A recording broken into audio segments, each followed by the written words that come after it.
absent.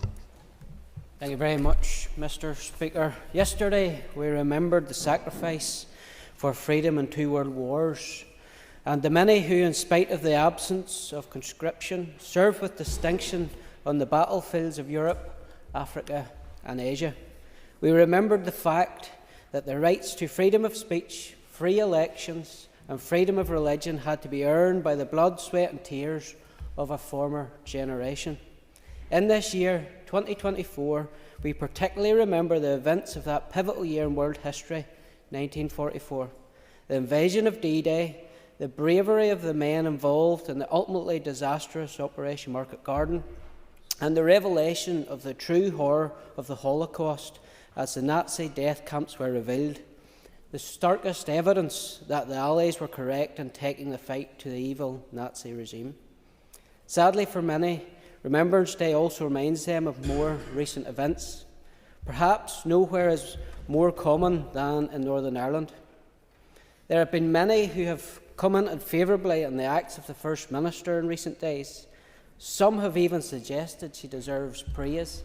I, however, recall the events of the 8th of November 1987, when, in the memorable, chilling words of one Fermanagh man who, on having a microphone thrust in front of him and asked for comment, said, "At a time we came to remember our dead, we did not expect to be digging them out."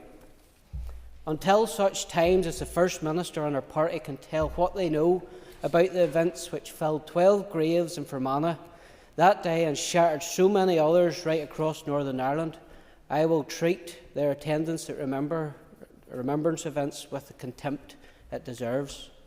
Yesterday, as well as thinking of 2 world wars, it is appropriate that we remember Dermot Hurley and Walter Moore, 2 RUC officers, one of them a fluent Irish speaker, murdered by the IRA on the 11th of November 1971.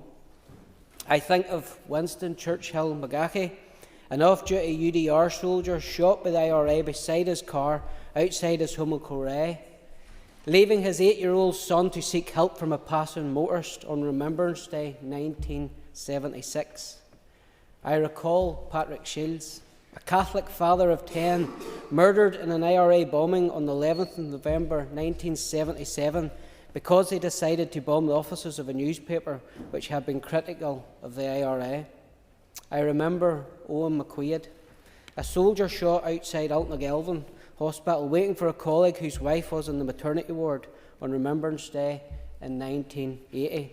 I think of Cecil Graham, who died on the 11th of November 1981, 2 days after the IRA shot him as he visited his wife and 5-week-old baby. There is always an alternative to the murders of those men and all who perished at the hands of the IRA. Jerry Carroll.